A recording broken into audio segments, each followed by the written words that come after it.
there's not many people that can make you feel good about getting beat up, and doing it at the same time. It was so funny. And then TJ's like, man, if there's anybody that teaches emotional intelligence, like, it's you. Like, that's definitely. Oh, and then he said that's definitely what, now it makes sense. But then he said, you remember Kevin who came in last week? I said, yeah. He's like, and it was his first time. He's like, yeah, I totally remember the guy. And he's like, man, when we were done, when we were on our way out the door, he's like, man, that big old dude, that's like the nicest guy I've ever met.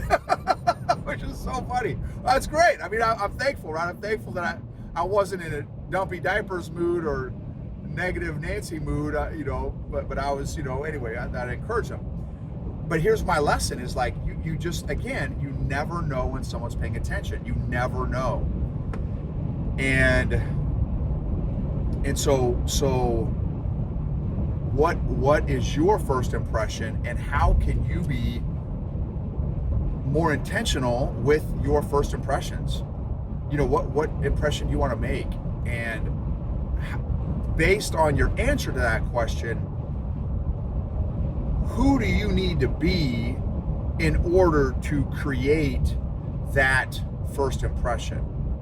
Because first impressions last, they linger.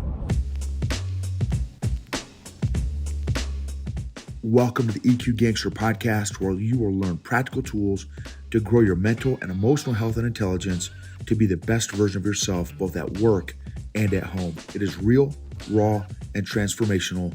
The journey of emotional growth isn't easy, but it's worth it. I believe in you. EQ Gangsters, back to my therapy session, y'all. Matt Therapy. Oh my goodness, I'm so excited. Oh, I'm so excited. Okay, here's my lesson for today from the old Matts is a couple funny stories already. It's only my second day in this gym. Super dope gym. Awesome gym. Great vibe, super chill. And it's funny, right? It's one of the reasons why I love jiu-jitsu is it's you have blue collar, you have white collar, you have all kinds of collars, you have no collar. Like, it's just such a mix of folks. And so first impressions, you never know what your first impression is.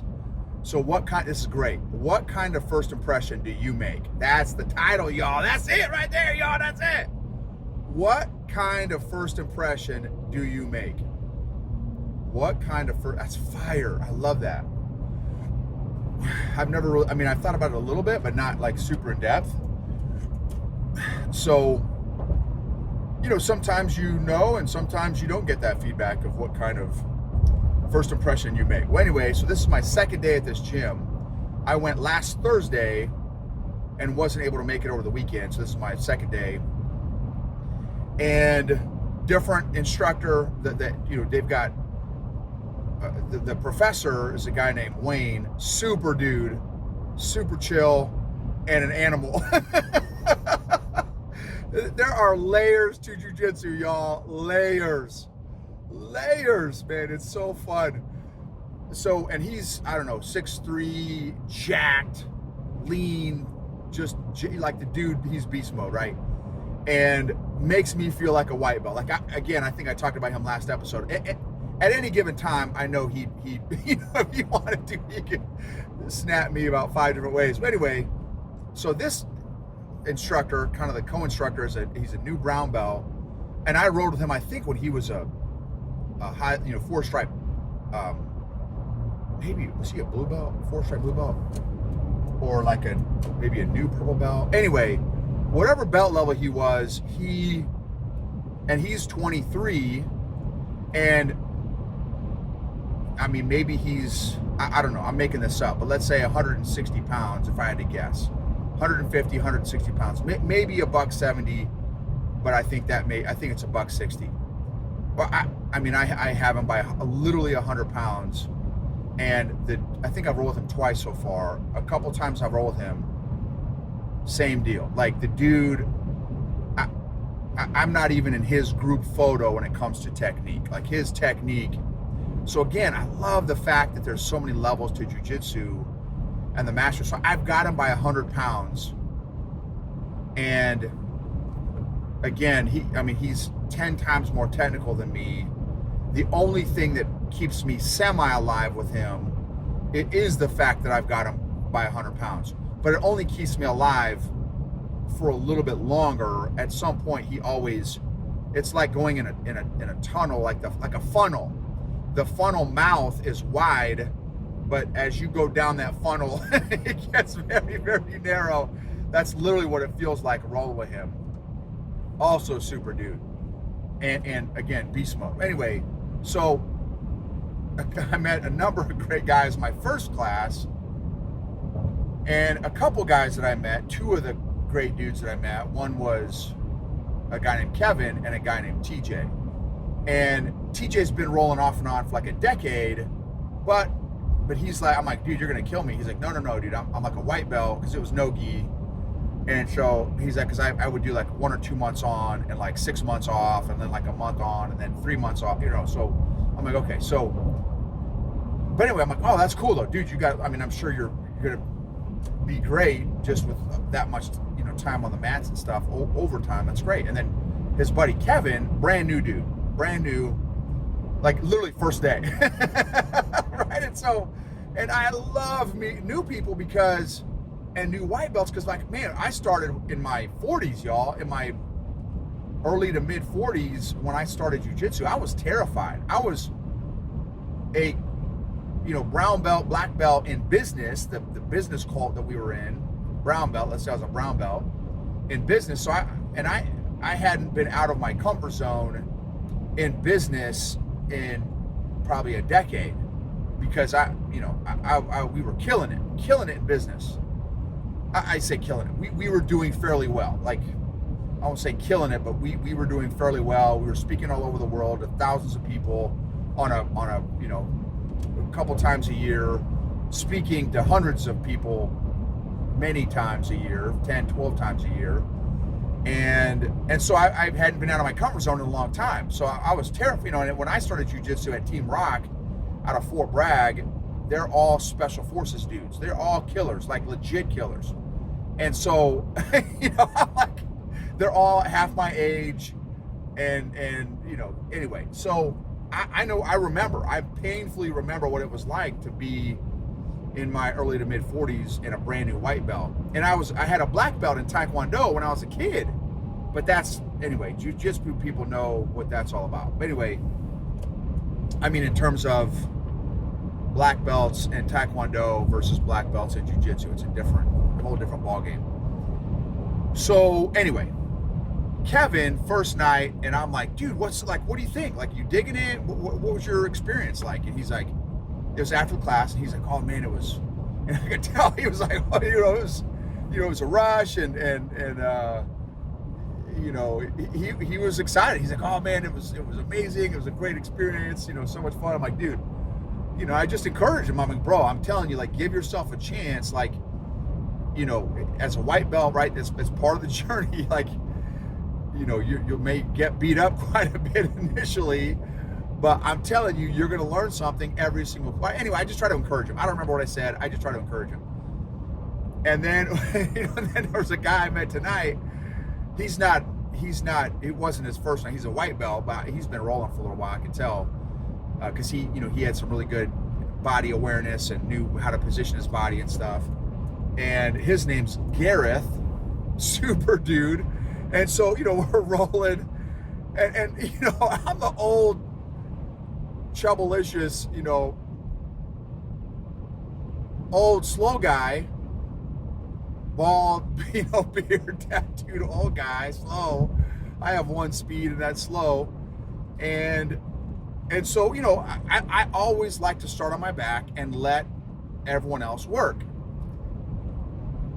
And the only exception to that is like the professor, he's a black belt, and he can destroy me at any point. So a lot of times they'll let me start in a more neutral or dominant position, because they could switch it anytime they wanted to. So anyway, so with Big Gareth, I was letting him work, let him do his thing for, we were doing, I think, 6-minute rounds, and letting him work for, I don't know, 3 or 4 minutes. And then, I'm like, okay, let me do a little bit, and then had him do a little bit more. And anyway, I let him work. I love letting the new guys work. Well, anybody work, not new guys, just anybody.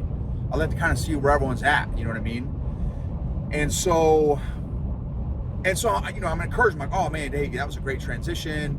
Okay, all right, make that a little tighter, or put your knee over here, or move your hip this way, you know what I mean? I like to give encouragement and kind of some coaching while we're rolling a little bit, just so they can kind of feel what's happening real time. Because when I was a white belt, I mean, man, sometimes still I don't know what's happening real time. So sometimes when someone points out what's happening real time and verbalizes it, it's like it helps the brain. I don't know. It seems like it helps the brain register maybe a little bit better. At least it does for me sometimes. So anyway, so boom, the round was over. So now we're mopping up the mats, and I was talking to TJ. I'm like, hey dude, what'd you think? How's class? Again, he's still a white belt, but he's been rolling on the mats for 10 years. And he told me what he did. He's like, how about you? I said, oh, well, I teach emotional intelligence. And he's like, emotional intelligence. I'm like, yeah, work with executives and leaders, entrepreneurs and stuff, businesses, teaching them, how to get their emotions to work for them instead of against them, and how to not be toxic leaders, and how to be better leaders, how to lead themselves well and lead others well. And it's so funny, because I had finished spraying the mats, another guy was mopping the mats, Gareth was mopping the mats. He's like, they both chimed in like, that makes so much sense. And they're like, it was so funny. Gareth said, now that makes sense. He's like, there's not many people that can make you feel good about getting beat up, and doing it at the same time. It was so funny. And then TJ's like, man, if there's anybody that teaches emotional intelligence, like, it's you. Like, that's definitely. Oh, and then he said that's definitely what, now it makes sense. But then he said, you remember Kevin who came in last week? I said, yeah. He's like, and it was his first time. He's like, yeah, I totally remember the guy. And he's like, man, when we were done, when we were on our way out the door, he's like, man, that big old dude, that's like the nicest guy I've ever met.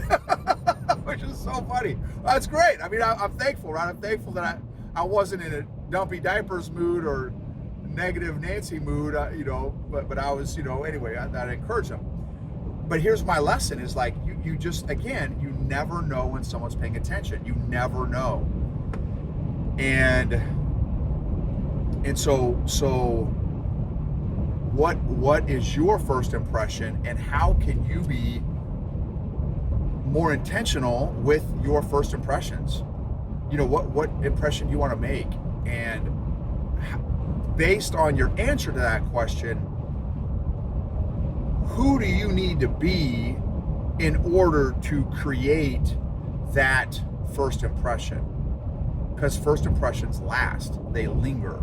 Well, and I think I told you guys, oh man, here's a story, and I've already I think recently shared this. I'm gonna share it again because it's so powerful. It was very impactful for me.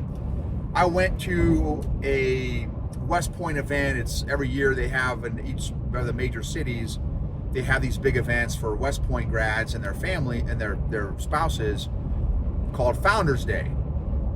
And they bring in, a general or some fancy speaker and share skinny, whatever, some leadership skinny. And it's, everyone in there is a leader to some degree or another, like from literally global leaders of global organizations down to, I don't know, folks like me, right? And so at this event, one of the guys I sat next to, Francis. Oh man, I'm pretty sure it's Francis. Forgive me if it's not Francis, but I'm pretty sure. And his wife, we sat next to them, and he's like, dude, he was a freshman or sophomore when I was maybe he was a year or two behind me. And he's like, I've been sharing a story. He's a part-time preacher. He's like, I've been sharing this story off and on for the last 30 years since I first met you. He's like, you remember when I first met you? I'm like, no, dude, I'm so sorry. He's like, the first time we met, we were on a basketball court. I'm like, oh man, I don't know where this is going, because I have not always had a good attitude on the basketball court. That has been another area of EQ development for me, is the basketball courts. Back when my back wasn't all jacked up from jumping out of airplanes. And he said, we're playing basketball, and he's like, where I'm from, he's from East Texas, and he's like, where I'm from, there's not a lot of white dudes. There's not a lot of white dudes that play basketball. And there's not a lot of white dudes that play basketball that can play basketball. So I'm rolling. He's like, so dude, you know, me and my buddies, like, we're, you're coming down the court with the ball, and we don't care, because, we don't think you got any game, any skill. So, you shot it, and the ball, you got the ball, you shot it, and it was buckets. And so you're like, oh, praise God, right? And so, like, okay, whatever. Go back down the court, a couple plays later, you get the ball again, shoot it, buckets. And you said, praise God. So they're like, okay, what, I don't know, what is this guy? Who is this? What's going on? Boom, a few plays later, ball comes back down the court, boom, you get the ball, you shoot it, boom, buckets again. And you said, praise God. And so now I'm looking at my buddies like, who is this dude? Like, what is going on right now, right? And so then, so boom, like, dude, you hit like 3, 4, 5, 6 shots in a row, and every time you said praise God, and then sure enough, boom, so we're like, okay, we need to start guarding this guy. Boom, we put some good D on you, you missed a shot, and now we all looked at you and to see what you were going to do, and you still said praise God. So we're like, wow, no matter what, dude, this guy's praising the Lord. He's like, dude, I have shared that story so many times, and I'm like, whoo, I'm so glad it was a positive experience, right? Because again, I'm not always on my best behavior, unfortunately. And I thought, man, that was literally 30 plus years ago. A 30 plus year first impression. So think about that. Do you remember meeting somebody for the first time that left a major impression on you? And what was that experience like? What was that dynamic like? And was it positive or negative? Because I guess we've all probably had some that have not been positive either. So those are some of the questions, right? Is what impression do we want to make on people? And who do we need to be? And what mental, emotional, physical, spiritual state do we need to be in order to leave that impression on the people that we meet? And how can we make it impactful? Even if it's 30 seconds. Like, again, I mean, literally, I think Big Kevin, the jiu-jitsu guy, first time last week, I mean, it may have been a 60-second interaction, and I'm so grateful. I'm so grateful that it left an impression on him, and that it, I don't know, somehow may have brightened his day. So, and honestly, even sharing this is like, okay, I need to think through these questions myself. Like, okay, and externally processing my goal, man, my prayer is that the Lord through me would impact everyone I meet in a positive way, even if it's 30 seconds or less. If I could leave them better than before they met me, that would be, that'd be a blessing. I would be awesome if I could do that, if I could impact them. And here's the crazy thing too, I'm also trying to do it by being more honest. So today, one of my coaching clients said, hey, Noba, how you doing? I'm like, oh, great, I'm doing great. And then I said, no, stop. Let me stop real quick. Let me stop. I said, let me think about this. I don't want to blow smoke up your nose, because as a recovering people pleaser addict, that's what I always used to say. Oh, great, everything's great. Everything's rainbows and unicorns and Skittle farts. And I'm like, no. I want to give you a real answer. I want to think about it. I want to give you a real answer, and I don't want to half butt it. I don't want to give you some weak sauce. So I said, I am, and I don't want to give you a fine or a good or great. Like I want to think through and give you. And I said, so like I'm very grateful for the opportunities that God is giving me to learn and grow my emotional intelligence. Which is also code for there's some challenges I'm working through and I'm growing intentionally through them. And I'm grateful, honestly, I'm grateful for those growth opportunities, to learn and grow from those growth opportunities. Again, lessons from the mats, just like jiu-jitsu. I try to let people, I don't care what color belt they are, put me in very uncomfortable positions so that I can work through them emotionally, mentally, physically, because that applies to life. In fact, oh man, there's a whole nother thing I'm not going to get into, but there are some people in life that have not experienced hard things. And I was listening to a video from a CEO. He said, I pray the people in my company have suffering and challenges. And he said, I mean that in the best way possible. And I'm like, wow, where's this guy going? He said, the only way one develops resilience is going through and overcoming hard things. And if you don't go through hard things, you will not be resilient. He said, and this is another fascinating, this is free chicken, y'all, free tacos, y'all, free tacos. He said, the least resilient people have the highest expectation. This is a big baller tech CEO. I got to chew on that a little bit because I'm not sure if it's 100% true, but it like I had to stop the video and like, okay, let me think about this. The least resilient people have the highest expectations. He said, so honestly, I have very low expectations. I obviously want people to do their best, all that stuff. He's like, but I have very low expectations and I give my best in everything I do. I thought, wow, that is really interesting. So I've got to chew on that. So honestly, I'm just throwing that out there as like a bonus, whatever thought, point, insight. And even that other point, the previous one, right? That the people with the highest expectations have the least resilience, which is, I really got to chew on that. I mean, I guess in my little one thought, when I roll, winning for me is, can I maintain my breathing through my nose the entire time? And can I remain calm the entire time? And that's kind of, and can I survive uncomfortable positions? And that's really how I have defined winning in jiu-jitsu, at least the phase that I'm in right now. I may change that at some point, but right now, that is my current definition of success, if you will. So anyway, first impressions, y'all, matter. How can you be more intentional at creating a lasting, impressionable first impression and not leave it to chance or randomness, but be intentional? And what would that do? What would that do to your life?